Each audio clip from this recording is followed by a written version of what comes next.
हाँ तो दोस्तों, कैसे आप सभी? उम्मीद है आप सभी अच्छे होंगे। Welcome to Road Master channel. ठीक है ना? तो आज जो मैं क्वेश्चन लेके आ चुका हूँ आप सबके सामने। इसमें मैं 50 क्वेश्चन लेके आया हूँ आपके। सभी क्वेश्चन मिक्स हैं। इसमें हिस्ट्री, पॉलिटी, ज्योग्राफी। पिछली बार क्वेश्चन कम रह गए थे, इसलिए मैंने इस बार क्वेश्चन ज़्यादा लेके चलते हैं बच्चों के लिए। थोड़ी क्लास लंबी हो सकती है, ज़्यादा लंबी भी नहीं करेंगे, थोड़ी सी लंबी रहेगी क्लास। चलिए क्लास को शुरू करते हैं, टाइम लेते हैं। तो रैपिड फायर की 7th क्लास है ये हमारी। ठीक है ना? सब्सक्राइब कर लीजिए चैनल को, लाइक कर लीजिए। ठीक है ना? बेल आइकन को दबा लीजिए। डेली क्लास आ रही है, डेली अपलोड हो रही है। आपको डेली आपके लिए वैल्यू काफ़ी बेनिफिट रहेगी। आप एग्जाम देने जाएंगे तो आपको पता चलेगी कि ये क्लास कितनी बेनिफिट है हमारे लिए।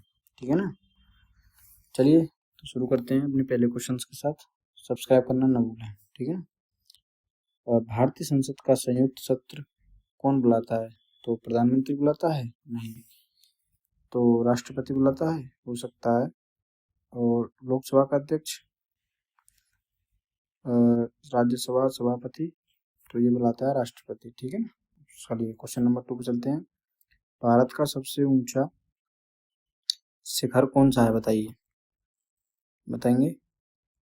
तो भारत का सबसे ऊंचा शिखर कौन सा है? K2, कंचनजंगा, नदी, नंदा देवी, धौलावीरा।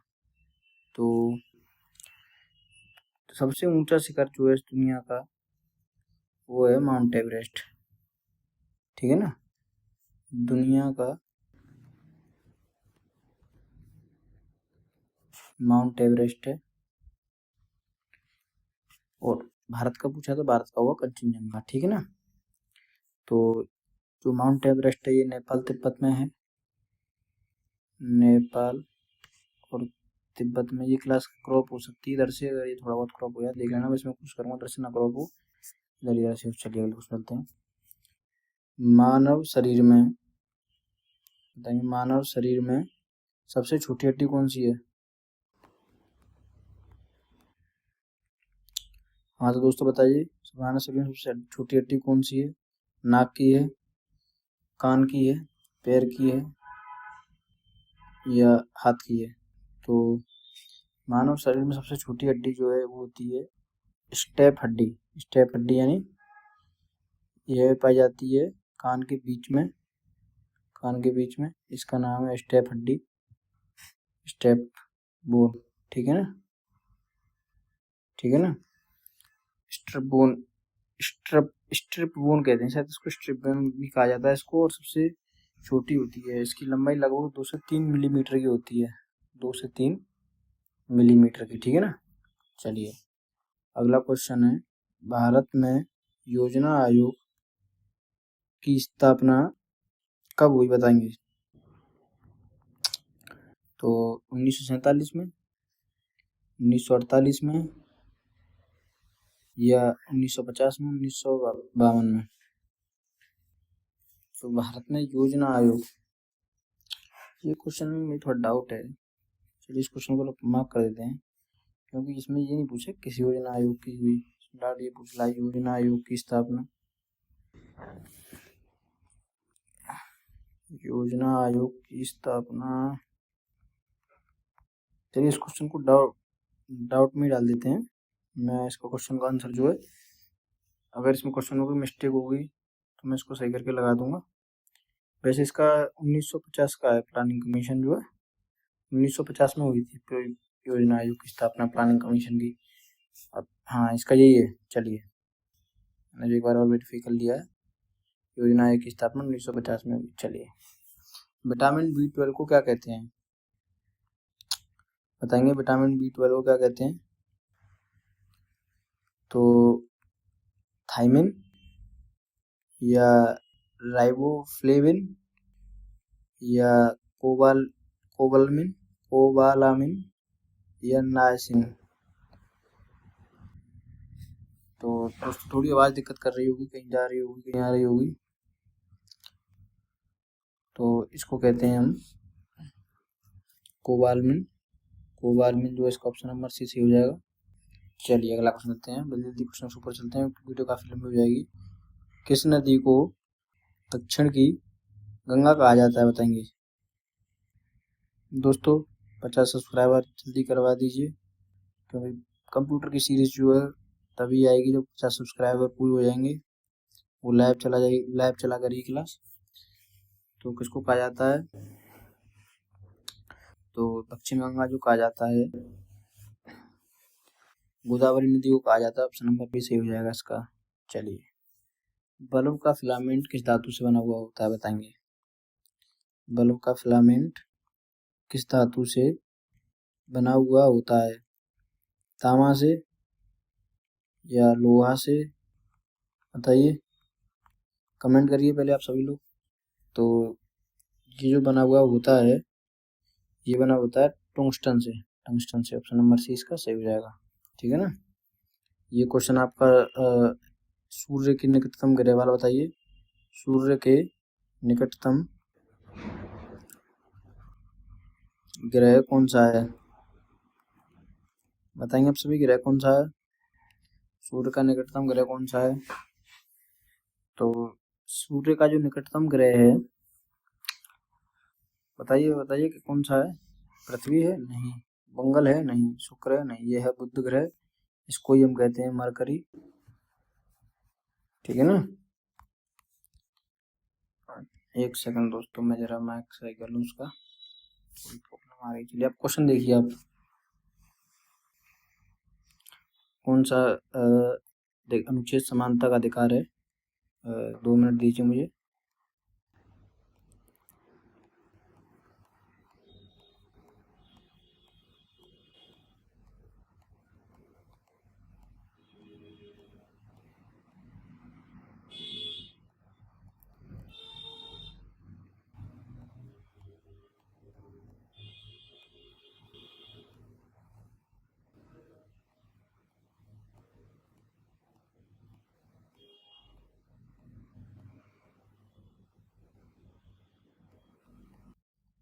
चलिए दोस्तों, क्लास को आगे बढ़ाते हैं।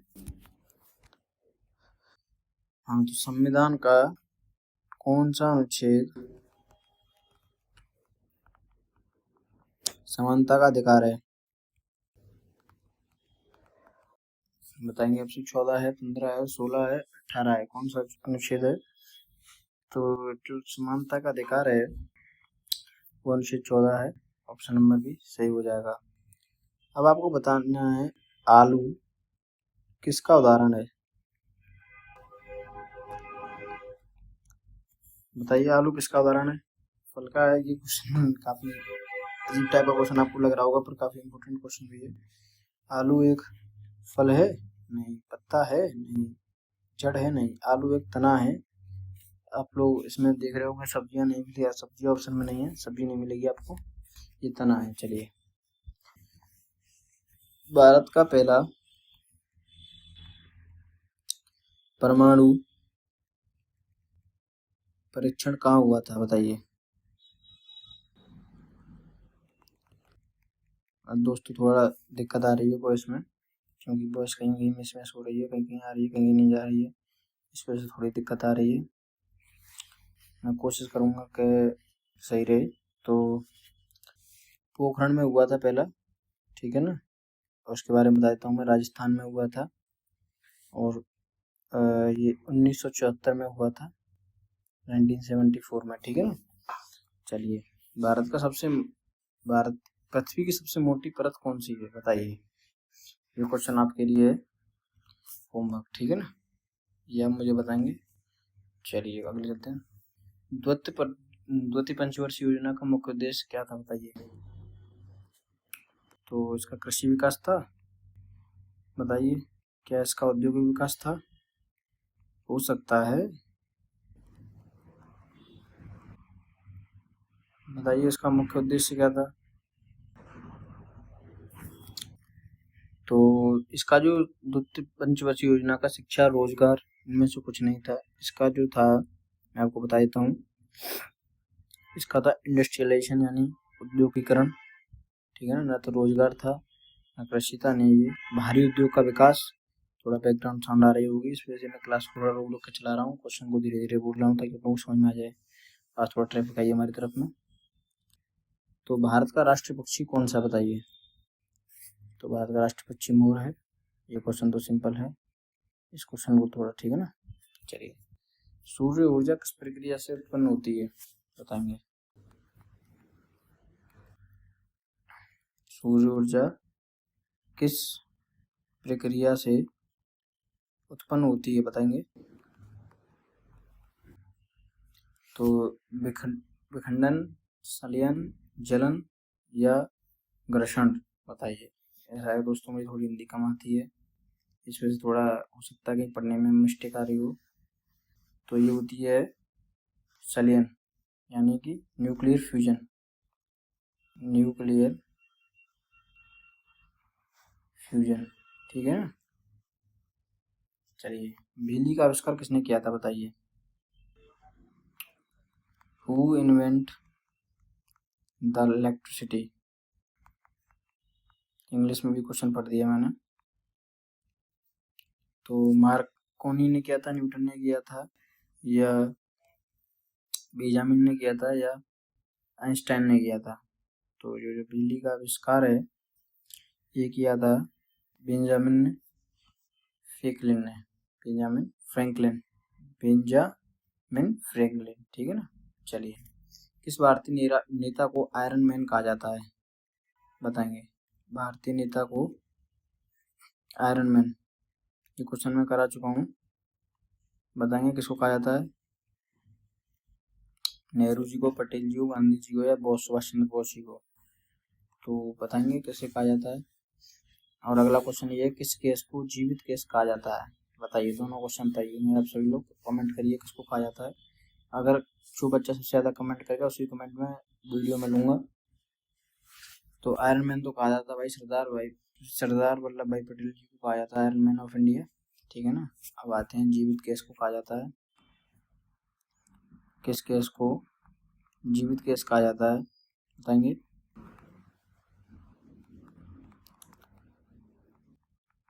हाँ तो दोस्तों चलिए, किस गैस को जीवित गैस कहा जाता है।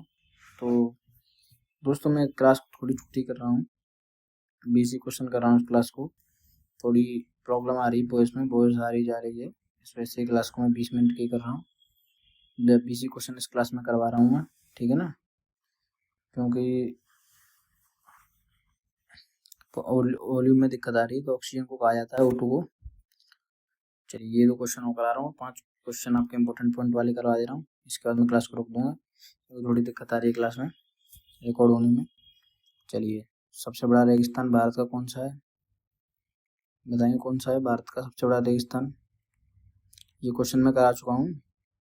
अगर ये भी नहीं आ रहे ना आप लोगों को, अगर आप ऑफलाइन क्लास में हो तो बता दें मैं आपको।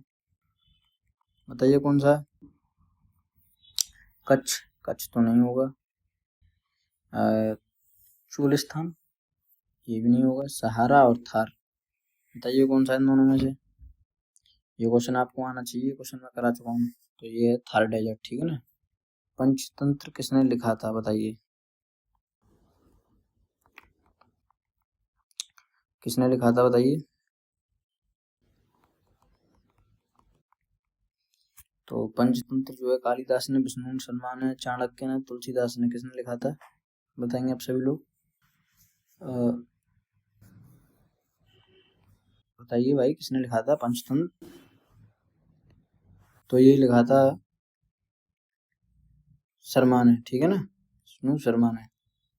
थोड़ी वॉइस इशू है इसलिए सॉरी फॉर दैट, सॉरी भाइयों, ठीक है ना। ये जो आपके क्वेश्चन देखिए, मैं क्वेश्चन तो रेडी करके लाया हूँ आप सभी के। ये देखिए आपके क्वेश्चन सब तैयार हैं आपकी क्लास के लिए, सब क्वेश्चन में लगा के लाया हूँ। पर क्या करें, आज क्लास आपकी दिक्कत दे रही है, तो इस वजह से चलिए मैं आपको ये और करा देता हूँ, जिससे कि आपके ये भी तैयार हो जाएंगे। ये मैं करा देता हूँ। बाकी आपकी जो दूसरी क्लास है ना, एक क्लास में मैं आपकी जो है अगली क्लास में ये क्वेश्चन फिर से करवा दूंगा मैं। और आप लोग कहेंगे कि अगर आप लोगों को दिक्कत आ रही होगी इन क्वेश्चन में, तो मैं इन क्वेश्चन को दोबारा करवा दूंगा, ठीक है ना। ये फाइल मेरे पास है, और आप लोग नोट मास्टर चैनल को कर लीजिए, टेलीग्राम को, जो PDF फाइल मिलती है। चलिए मैं आपको समझा देता हूँ। विमुद्रीकरण के 5 महत्वपूर्ण तत्व, ठीक है ना। विमुद्रीकरण 5 पॉइंट है इसके। पुरानी मुद्रा का बंद करना, अब तक 4 बार हो चुकी है हमारी पुरानी करेंसी बंद भारत में, ठीक है ना। सरकार द्वारा किसी विशेष मूल्य से मुद्रा व नोटों को कानूनी विविध टेंडर से बाहर कर देना विमुद्रीकरण कहलाता है, मतलब नोटों करेंसी को बंद कर देना। मतलब ये नहीं पूरी करेंसी बंद नहीं होगी, केवल कुछ नोटों की बंद होती है, जैसे कि इसमें दिया हुआ है।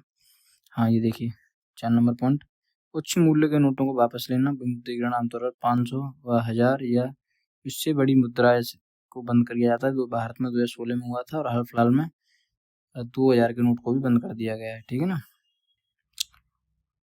ये रहा काले धन पर रोक लगाना। इसका मुख्य उद्देश्य है अर्थव्यवस्था में मौजूद काले धन के, नकली नोटों के भ्रष्टाचार को पर अंकुश लगा देना, ठीक है ना।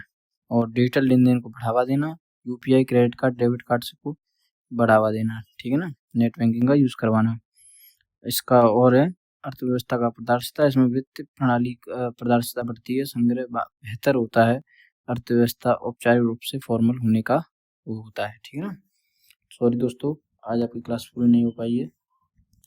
ये देखिए आपके सारे क्वेश्चन लगे हुए हैं, मैंने 20 तक आपके क्वेश्चन करवा दिए हैं और आपके ये करवा दिए। आपके 30 क्वेश्चन रह गए हैं इसमें, इन 30 क्वेश्चन को मैं कल करवा दूंगा। 30 क्वेश्चन ये हो जाएंगे। देखता हूँ कल 30 ही क्वेश्चन ये वाली पूरी करवा दूंगा, फिर का और क्वेश्चन अगली वीडियो में आ जाएंगे, ठीक है ना, परसों वाली में। ठीक है दोस्तों, चैनल को सब्सक्राइब कर लीजिए, लाइक कर लीजिए। बाय बाय दोस्तों।